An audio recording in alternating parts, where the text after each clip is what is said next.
Hi, my name is Dr. Gina Michael Petrie, and this is an introduction to ESLG 480 Second Language Acquisition. And so what I hope to do with this brief introduction is to give you a sense of what are the overall goals for the course, how did I divide it up, and how are you going to show your understanding. Now, the course is named Second Language Acquisition, and so what does that really mean? It means that we're going to explore in several different ways how it is that people learn an additional language after they've learned their first language.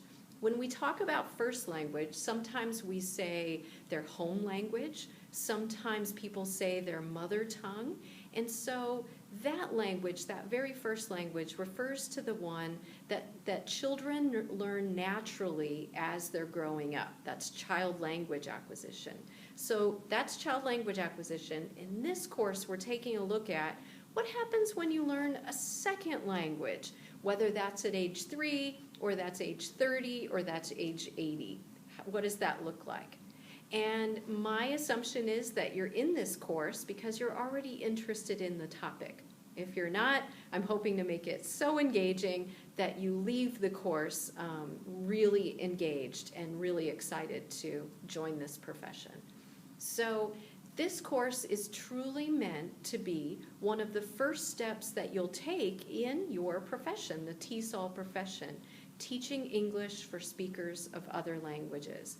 And because this is a first step, I'm truly asking you to, at the end of each unit, step up to the mic and talk to me like someone who has joined the TESOL profession.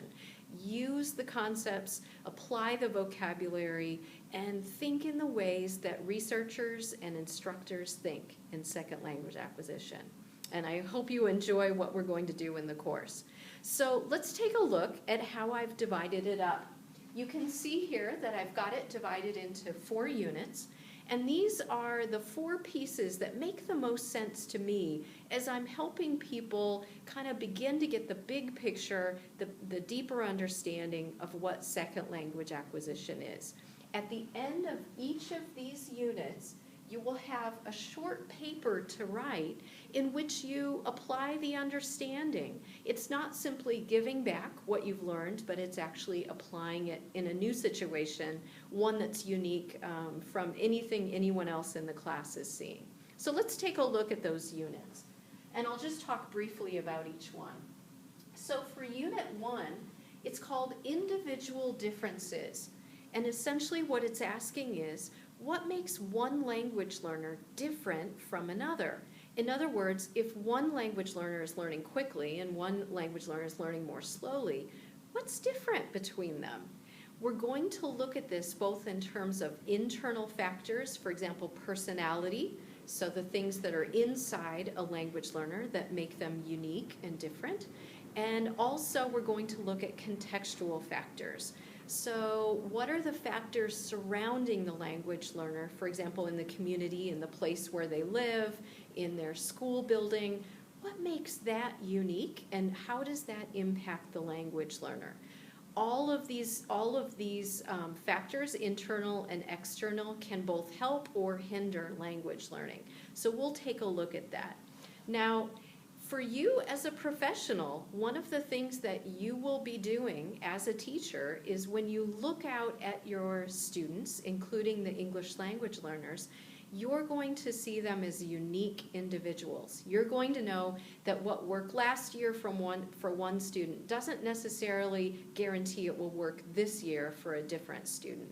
And so one thing that you will demonstrate with this course in Unit 1 is that you can look at an individual and you can ask questions that elicit information so that you have a sense of what their strengths and resources are as an individual language learner, and what their weaknesses are, what their challenges are going to be. And so to demonstrate understanding in Unit 1, you will write a short paper about one individual language learner. To do this, you'll identify a language learner. Don't worry at this point if you're not sure how to get access to one. I can help you with that, but your classmates can as well. And you will identify that person You'll create interview questions, and I can help you with that as well. And then you'll carry out an interview with them that either focuses on internal factors, for example, personality, or focuses on those contextual factors. And then afterwards, you will write a paper, a short paper, 1 to 2 pages, in which you communicate to me what are your findings. So again, you won't be writing a transcription of the interview, the questions and the answers, but rather what you'll be doing is doing what you'll be doing as a professional, which is to analyze what is it that I know about this person from what I was able to gather. So that's your very first step as a TESOL professional. So where do we go from there? We go to Unit 2, and essentially what we're going to take a look at is, what does it mean to master a language? So when we say that someone speaks a language fluently, when we say that someone mastered French, what is it exactly that we're saying? And one of the first places we'll go in that unit is to take a look at the systems of language. Some of you who've taken English 360, you'll be very familiar with some of these terms like morphology or pragmatics. For others, it might be one of the first times that you've heard the terms. No worries, either way. You'll have enough information, I believe, to make sense of them and to start to understand what the different pieces of language are. Of course, we'll go a little deeper than that, and we'll also look at terms that we consider in TESOL, for example, BICS and CALP, looking at everyday playground language versus academic worksheet language. How is that different? What's the difference between fluency and accuracy? So we're gonna take apart those concepts and start to understand them. And then, of course, at the end of the unit, you will put it into action. How will you do that? What you will do is you will listen in on a conversation, a successful conversation between 2 English learners or 2 English users in which the conversation works. For example, you might be behind a customer in the grocery store line and a cashier, and the customer is polite and gets what they need from the cashier, and the cashier gets answers to their questions and gets the transaction done. You'll listen in on that conversation, and then what you will do is to analyze it and report what is it exactly about English that those 2 people knew and needed to know to be successful. And so this is a chance for you to take some of those concepts, the relevant ones that we look at in that unit, and use it to describe a conversation that's successful. And you will be applying that kind of thing all the time in your future career as a teacher, because you'll constantly be helping students reach goals of using language in a successful way. And so you need to know, what does it mean to be successful specifically? Because those are the things you need to teach your language learners. So where do we go after Unit 2? After Unit 2, we're headed to Unit 3, in which we look at the language learning process. In other words, what does the language learning process look like? When someone on their very first day is learning, say, Spanish, what does their Spanish sound like on that day? What about day 5? What about month 5? What about year 5? How does language change?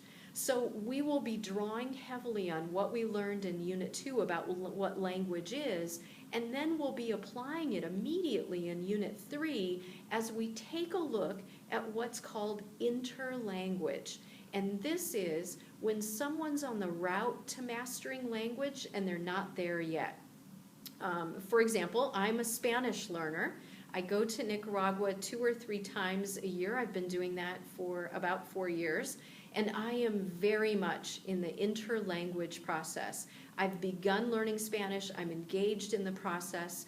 My language changes every time I'm there, and even in between as I'm making sense of emails and messages that I get. But I haven't mastered it yet. So we're going to take a look at what does that look like. And in a snapshot, if you have a snapshot of a language learner's production, what they can say or what they can write, how do you know where they are in the language learning process? How will you demonstrate to me that you're ready to step up to the mic and join the TESOL profession and talk about the language learning process? Well, with Unit 3, what you will do is you will once again have a conversation with a language learner. But this time, the goal is not to get information about how the person is learning language like in Unit 1. No, this time the focus is entirely just communicating in English with the language learner. Why? Because what you will be doing is you will be gathering information about what they can do in English right now and what they can't do in English right now. And so you will apply those concepts, you'll apply those understandings, and you'll show me that you are ready to notice, truly notice where a language learner is, almost like taking a linguistic snapshot of where they are in the process. So where do we go from there? From there we go to Unit 4, to teaching methods. I think this is one of the most engaging parts of second language acquisition because I love history, and I love how at different points in history we had such drastically different ideas about how languages are learned and how teachers can support them. And I personally think it is a fascinating story. And at the first steps of the story, what that will do is give you a sense of why you might see some of those methods still hanging around in teaching classrooms, why they might exist still.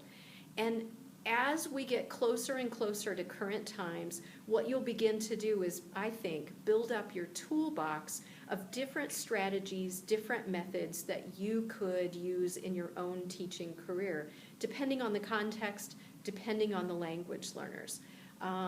One thing to say right now, with this very first introduction to Unit 4, it is impossible to learn one method and to be able to use it with every class, every student, every year. The best approach is one that's called the eclectic approach, the eclectic method. And this essentially means that you're aware of everything that's been tried. Some of it you probably will reject as a professional. Some of it you will reject as an individual because it just doesn't match with your personality, your teaching persona. But everything else you kind of keep in your back pocket and you're ready to use to take it out when it's the appropriate time. So for me, of all the units, I think Unit 4 is the most engaging. It's probably because I really love history, and I loved bringing that alive. So I hope you enjoy Unit 4 as well. So in Unit 4, the way that you will demonstrate understanding, I hope that you enjoy it, you will be placed in a language learning environment. You might already be placed in a language learning environment through a practicum or through student teaching that you're doing through some other program, or volunteering you're already doing with a community program. If not, I will make sure that you have access to a language learning environment.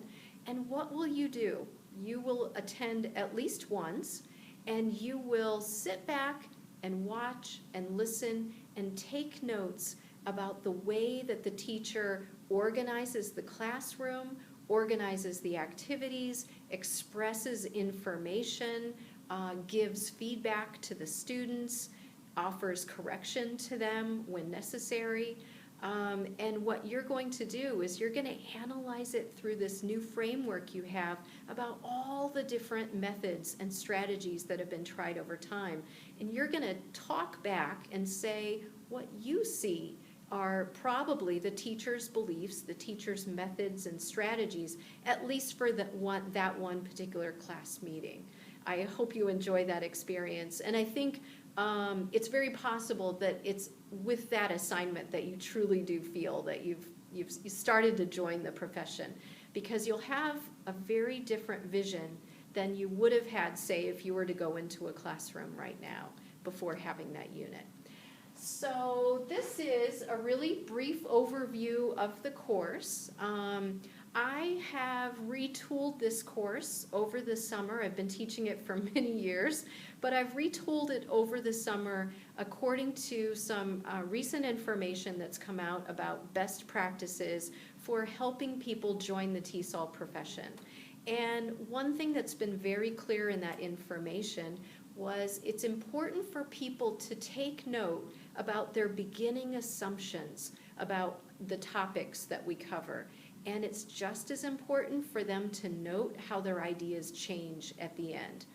It's also important for them to note how their understanding changes. So because of that, I have recreated the course this summer with pre-reflections, before you begin reflections. So before you look at any items in a unit, you answer a question.